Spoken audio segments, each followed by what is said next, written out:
नमस्कार, मी आशू आपल्या किचन क्वीनमध्ये आपल्या यूट्यूब परिवाराचं मनापासून स्वागत करते।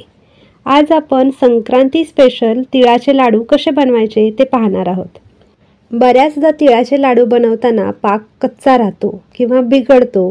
पाक बनला आहे की नाही हे आपल्या लक्षात येत नाही, त्यामुळे लाडू दाताला चिकटतात किंवा लाडू वळताना मिश्रण थंड झालं की लाडू वळता येत नाहीत। तर ह्या गोष्टी टाळण्यासाठी मी बऱ्याच टिप्स देखील शेअर केलेल्या आहेत। तर व्हिडिओ शेवटपर्यंत नक्की पहा आणि आवडला तर लाईक करा।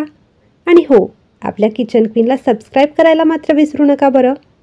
लाडू बनवण्यासाठी मी इथं घेतला आहे 1 वाटी पांढरे तीळ, 1 वाटी बारीक किसलेला गूळ, अर्धी वाटी भाजलेल्या शेंगदाण्याचा जाडसर कूट आणि 1 चमचा तूप घेतला आहे। सगळ्यात आधी एका कढईमध्ये आपण पांढरे तीळ 1-2 मिनिटांसाठी कोरडेच असे भाजून घेणार आहोत। ह्याच्यामध्ये मी तेल किंवा तुपाचा वापर केला नाही आहे, फक्त तीळ आपण असेच रोस्ट करून घ्यायचे आहेत। ह्यामुळे काय होईल तर तिळाचा थोडा उग्रपणा कमी होईल आणि लाडू खाताना कडवट किंवा उग्र असा लागणार नाही। तर 1 मिनिटभर ह्याला छान परतून असं भाजून घ्यायचं, ह्याला करपू द्यायचं नाही। आता ह्याला काढून घेतलं, त्याच कढईमध्ये 1-2 चमचे तूप घालायचं। ह्या तुपामध्ये बारीक किसलेला गूळ घ्यायचा। गूळ शक्यतो बारीकच किसून घ्यायचा, म्हणजे तो पटकन विरघळतो। आता यामध्ये फक्त 2 चमचे पाणी घालायचं। मोजून 2 चमचे पाण्यामध्ये आपण गुळाचा पाक बनवून घ्यायचा आहे। पाण्याचा अजिबात जास्त वापर करायचा नाही। त्याचबरोबर सगळ्यात महत्त्वाची टीप म्हणजे गॅस एकदम लो फ्लेमवरती ठेवायचा, म्हणजे पाक आपला करपत नाही। गूळ पूर्णपणे विरघळला की ह्याला असा फेस येतो। आता ह्या फेसाचा कलर एकदम लाईट दिसतो आहे, अगदी कॉफीसारखा। याचा अर्थ आपला हा पाक अजून तयार झालेला नाही। तर ह्याला अजून 2 मिनटं आपण मंद गॅसवरतीच शिजू द्यायचा। आता ह्याचा कलर पूर्णपणे चेंज झाला। तर पाक झाला आहे की नाही हे ओळखण्यासाठी सगळ्यात महत्त्वाची टीप, एका वाटीमध्ये पाणी घ्यायचं, त्याच्यामध्ये पाकाचे 2-3 थेंब टाकायचे आणि ते हाताने अशी जर गोळी होत असेल, त्याची पूर्णपणे गोळी बनली की समजायचा आपला पाक तयार झाला। तर आता ह्या पाकामध्ये आपण तीळ आणि शेंगदाणे घालायचे आहेत। तर शेंगदाण्याचा मी जाडसर कूट करून घेतला होता, त्याचबरोबर पांढरे तीळ ह्याच्यामध्ये मिक्स करायचे। तिळाच्या लाडूमध्ये भाजलेल्या शेंगदाण्याचा कूट वापरल्यामुळे तिळाचा उग्रपणा कमी होतो आणि लाडू छान चविष्ट होतात।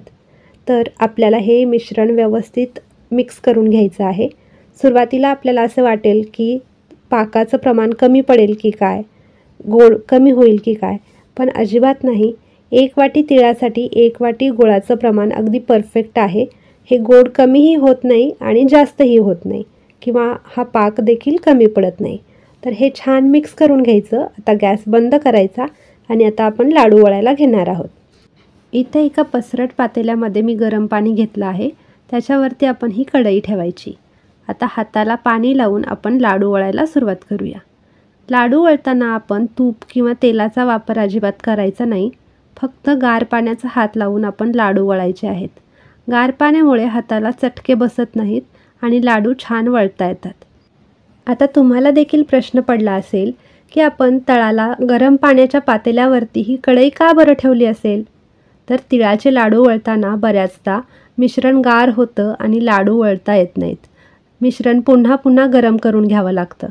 तर ह्या गोष्टी टाळण्यासाठी आपण एका पसरट पातेल्यामध्ये गरम पाणी घेतलं आहे आणि त्याच्यावरती कढई ठेवली आहे। त्यामुळे कढईतलं मिश्रण अजिबात कोरडं पडत नाही आणि शेवटचा लाडू वळून होईपर्यंत मिश्रण असंच एकसारखं राहतं। आपल्याला मध्ये मध्ये हे गरम करून घ्यावं लागत नाही। तर आपल्याला हव्या त्या आकारामध्ये लहान मोठ्या आकाराचे तुम्ही लाडू वळू शकता। अगदी शेवटचा लाडू वळून होईपर्यंत मिश्रण तुम्ही पाहू शकता। इथं शेवटचे 2-3च लाडू बनवायचे राहिलेत आणि मिश्रण आपलं जसं सुरुवातीला होतं तसंच अगदी मऊसर आहे। तर अशा प्रकारे मी सगळे लाडू वळून घेतलेले आहेत। मी इथं काही मोठे बनवलेत, काही छोटे बनवलेत, दोन्ही साईजमध्ये लाडू बनवलेले आहेत। तर तुम्हाला हवे असतील त्या आकारामध्ये लाडू बनवू शकता। आणि अशा प्रकारे आपले तिळाचे लाडू अगदी स्टेप बाय स्टेप सगळ्या टिप्स सहित बनवून तयार झालेले आहेत। तर तुम्ही देखील नक्की ट्राय करा आणि कसे झालेत मला कमेंट बॉक्समध्ये सांगा। धन्यवाद।